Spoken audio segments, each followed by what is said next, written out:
எழுச்சியுடன் நடந்து கொண்டிருக்கின்ற வேலூர் புத்தக திருவிழாவிலே இந்த 4ஆம் ஆண்டு நிகழ்ச்சியிலே உங்களோடு பங்கேற்று என்னுடைய கருத்துக்களை வழங்குவதற்கான ஒரு அரிய வாய்ப்பை நல்கிய மாவட்ட நிர்வாகத்திற்கு முதற்கண் என்னுடைய நன்றியை நான் தெரிவித்துக் கொள்ள விரும்புகிறேன்.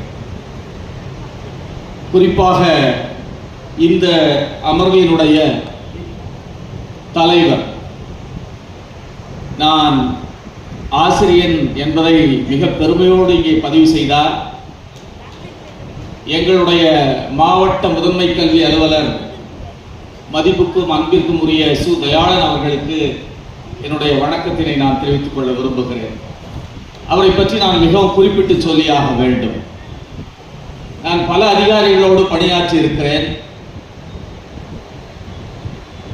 அண்மையிலே கூட எங்களுடைய ஒன்றியத்திற்கு அவர் பேசுவதற்காக வந்திருந்தார், ஆசிரியர்களோடு பேசுவதற்காக.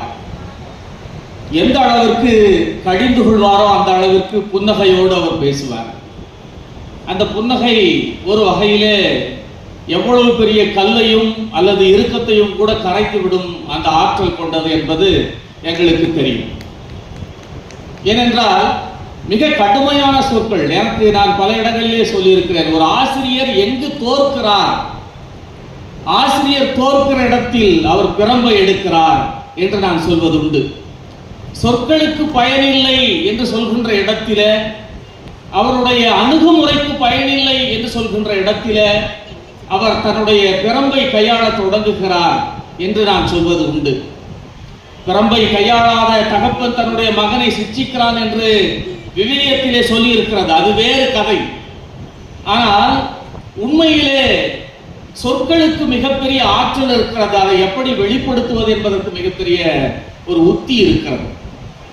கடந்த ஆண்டு நான் அமெரிக்காவிலே இருக்கக்கூடிய ஃபெட்னாவிலே தமிழ் மன்றத்திலே பேசுவதற்காக சென்ற போது, இது எங்களுடைய துறைக்கு கிடைத்த பெருமை என்று சொல்லி கையெழுத்திட்டு எனக்கு அந்த தடையில்லா சான்றை வழங்கி என்னை அமெரிக்காவுக்கு அவர் அனுப்பி வைத்தார். அந்த அளவிற்கு ஒரு ஆசிரியர்கள் பால் மிகப்பெரிய அன்பையும் மரியாதையும் கொண்டிருக்கக்கூடிய ஒரு தோழர்.